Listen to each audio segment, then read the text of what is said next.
Alors bonjour tout le monde, toujours Jesse Roberge, votre courtier immobilier pour Via Capital. Aujourd'hui, spot éducatif numéro 11. On va parler de suicide et de mort violente dans une propriété. On parle d'une histoire vraie, une histoire vécue. Je vends une propriété, je vous mets en contexte. Une propriété est à vendre sur du proprio, à vendre par le propriétaire.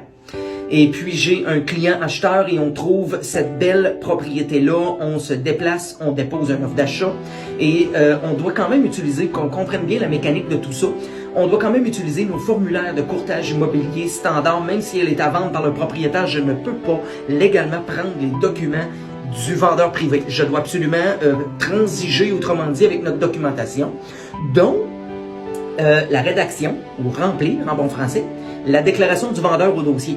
Alors, à ce moment-là, je rentre en communication avec le vendeur, on lui propose une promesse d'achat, on en vient à une entente sur le prix, alors conditionnel au financement, conditionnel à l'inspection et conditionnel à remplir la dite déclaration du vendeur au dossier.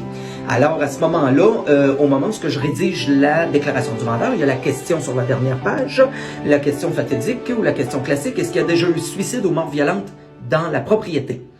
Alors, à ce moment-là, le client vendeur sur du proprio me mentionne que non. Alors, moi, je coche non. Le vendeur signe solennellement sa déclaration, mon acheteur en accuse réception et on passe à la vente finale chez le notaire.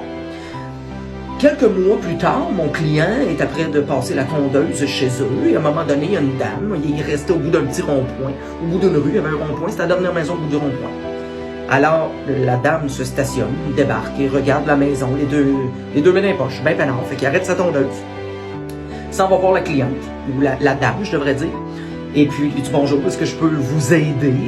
Vous semblez regarder pas mal chez nous. » Elle dit « Oh non, il n'y a pas de problème. » Elle dit « Écoute, c'est ici que mon frère est décédé, il s'est suicidé à l'intérieur de la maison, puis des fois, une fois de temps en temps, je m'ennuie, puis je viens le voir, etc. » Fait que là, mon client, les yeux, m'entendez-vous, le gros de main. Il m'appelle en panique, lui demande de ne pas revenir. Bien évidemment, il dit « Écoute, c'est moi le nouveau propriétaire, je te demanderai de pas revenir. » Fait que de fil en aiguille, il m'appelle, va voir le voisin, il dit « Hey, c'est-tu vrai ça qu'il y a déjà eu un suicide à l'intérieur de la propriété? » Fait que le voisin, il dit « Oui. » Il dit « Voyons donc, il a fait X, Y, Z, je rentrerai pas dans le détail. » Fait qu'à ce moment-là, il est en panique, il m'appelle, il dit « Jesse, tu m'as vendu un produit qui a eu un suicide mort violente à l'intérieur, etc. Un suicide, le cas échéant. » Fait que j'ai dit, écoute, moi, le vendeur m'a signé sa déclaration du vendeur comme de quoi qu'il n'avait pas. Fait qu'à ce moment-là, j'appelle le vendeur, je dis, hey, y a-tu eu un suicide dans la propriété? Il dit, ben, moi, je le sais pas. Ben, je dis, de qui tu l'as acheté? Ben, il dit, moi, je l'ai acheté de la personne, la succession, que la personne s'est suicidée, puis eux autres ne m'avaient jamais dit qu'ils s'étaient suicidés en tant que tel. Fait que si je recule dans la mécanique de tout ça, à vendre pancarte de quincaillerie, le jeune homme achète ça. Mets ça en vente sur du proprio, moi j'achète ça avec mon client, mais je fais acheter ça à mon client. Fait qu'il y en a un dans la chaîne qui a omis de déclarer comme de quoi qu'il y avait un suicide à l'intérieur de la propriété. C'est mon client qui se ramasse avec ce fardeau-là.